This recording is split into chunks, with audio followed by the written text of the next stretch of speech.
Hello friends and fellow model railroaders, I'm Joel Priest, your host, and today I'm going to be giving you an in-depth tutorial on how to create and mount these recessed switch machine keyholes.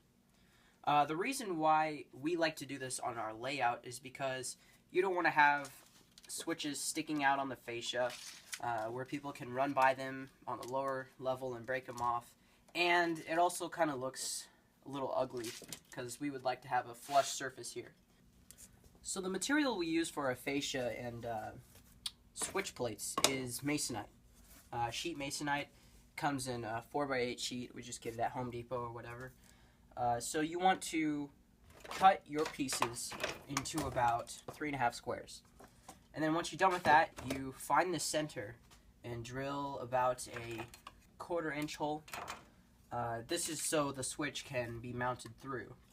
And once you're done cutting the faceplates and drilling the hole, then you paint it with a kind of a dark green, kind of whatever your earthy tone is for your fascia.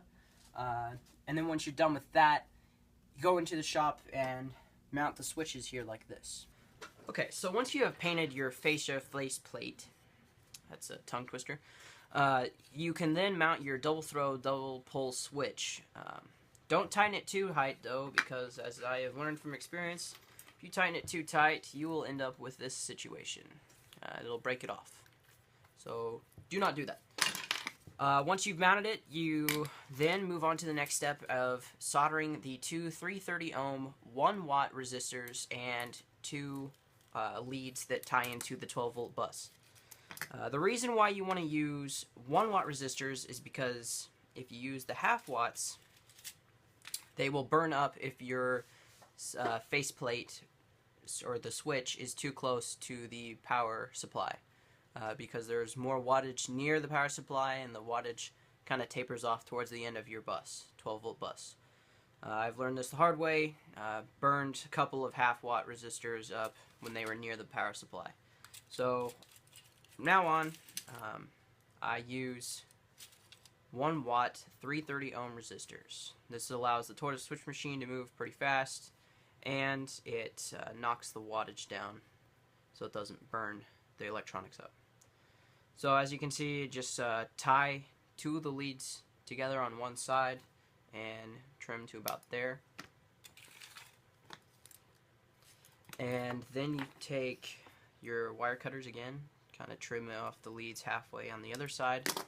And then I like to bend these into hooks, that way they fit into the switch and don't come out as easy.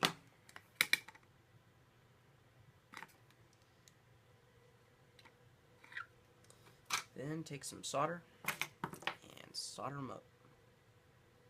Now another thing to make sure is you don't want to get the contacts here on the switch too hot, because it will actually melt the internals. Also learned that the hard way. Once you're done with that, just put the two wires here. The first wire goes in the center here between these two. I find it's best if you tin it first.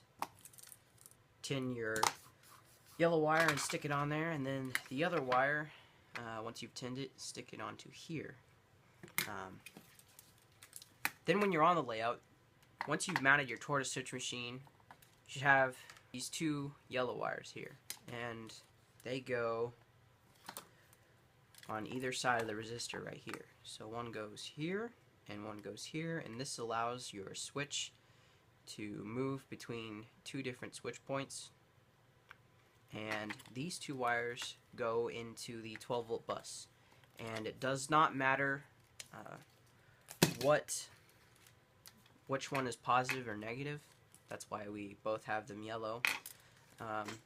Although you need to figure out which position is in the up position for your switch points and which position is in the down position. I find it's best to figure out how your switches worked once you've tied the yellow leads onto the resistors here. If you take a 9 volt battery and stick it on these two contacts here, it will move the switch without you having to tie it into the bus just yet, and you'll figure out which way the switch points are going to go in which position the switch is in. And then I mount it behind the fascia. So, back out to the railroad. Then a method that we use is we take a small drill bit and drill it through here so that you can fit a skewer in. What this skewer does is it allows you to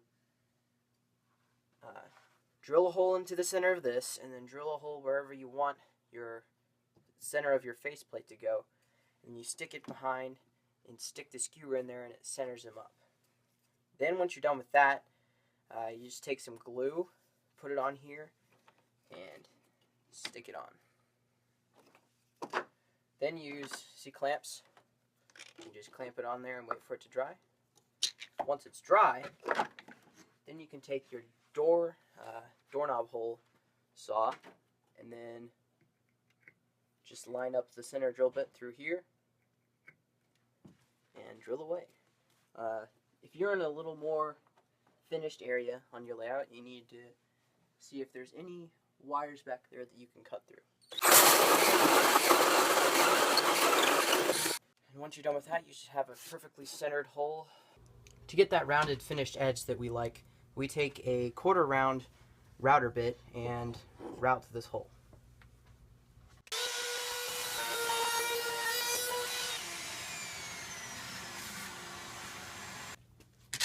Once you've finished routing, just take some gritty sandpaper and sand the insides here. So you get a slightly smooth texture here. Okay, so once you've drilled, routed, and sanded, then comes painting.